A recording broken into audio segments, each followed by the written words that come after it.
বাজারে যত রকমই মাছ বিক্রি হোক না কেন, রুই মাছ আমার বরাবরই প্রিয়। তো আজকে মা রুই মাছের একটা সুন্দর রান্না তোমাদের সাথে শেয়ার করবে। তো দেখো, রুই মাছটা পরিষ্কার করে ধুয়ে নিয়ে তাতে হলুদ গুঁড়ো, নুন আর লেবুর রস ভালো করে মাছটার সাথে মাখিয়ে নিচ্ছে। আর লেবুর রসটা দিলেও যাতে মাছের আষ্টিসে গন্ধ না লাগে, তো মা প্রায়শই সব মাছেতেই লেবুর রসটা দেয়। এবার কড়াইতে সর্ষের তেল গরম করতে দিয়ে, সর্ষের তেল গরম হয়ে গেলে নুন হলুদ মাখানো রুই মাছগুলোকে ভাজতে দিয়ে দিল। এবার মিনিট 7 মতো মাছগুলোকে উল্টে পাল্টে লালচে করে ভেজে নিয়ে এবার তেল থেকে ছেঁকে একটা পাত্রের মধ্যে তুলে নিচ্ছে। এবার যে মাছ ভাজা তেলটা আছে তার মধ্যেই মা দিয়ে দিল লম্বা করে কাটা আলু কুচি। এবার আলু কুচিটাকেও মিনিট 5 মতো লালচে করে ভেজে নিল, দিয়ে ভেজে এবার তুলে নিল।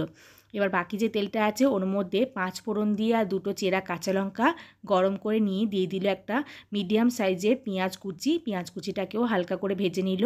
তো ভাজা হয়ে যাওয়ার পর দিয়ে দিল আদা রসুনের পেস্ট, দিয়ে সেটাকেও একটু ভাজা ভাজা করে নিল। দিয়ে দিল টমেটো কুচি আর স্বাদ মতো নুন। এবার টমেটোটাকেও হালকা করে ভেজে নিয়ে দিয়ে দিল প্রতিদিনের নিয়মিত মশলা গুঁড়ো। তো 1 চামচ করে মশলা গুঁড়ো দিল। এখানে 1 চামচ ধনে গুঁড়ো, জিরে গুঁড়ো, হলুদ গুঁড়ো আর কাশ্মীরি লঙ্কার গুঁড়ো, আর অল্প সামান্য জল দিয়ে মশলাটাকে কষিয়ে নিল। মশলা কষানো হয়ে যাওয়ার পর তেল ছেড়ে গেলে ভেজে রাখা আলুগুলোকে দিয়ে আলুর সাথে মশলাটাকে ভালো করে মিশিয়ে নিয়ে আর স্বাদ মতো নুনটাও দিয়ে দিল। এবার নুন মেশানো হয়ে গেলে পরিমাণ মতো জল দিয়ে একটু নাড়াচাড়া করে নিয়ে আলুটাকে সিদ্ধ হওয়ার জন্য 5 মিনিট ঢাকা চাপা দিল। তো 5 মিনিট হয়ে যাওয়ার পর ঢাকাটা খুলে নিল।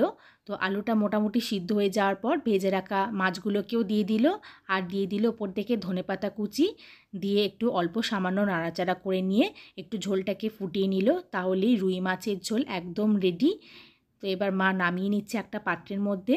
তো আমার এই রুই মাছের ঝোল কিন্তু ভাত দিয়ে খেতে গরম গরম ভালো লাগে। আর তোমাদের কেমন লাগে অবশ্যই জানিও। আর আজকের ভিডিওটা ভালো লাগলে লাইক, কমেন্ট, শেয়ার আর আমার চ্যানেলটিকে সাবস্ক্রাইব করে দিও।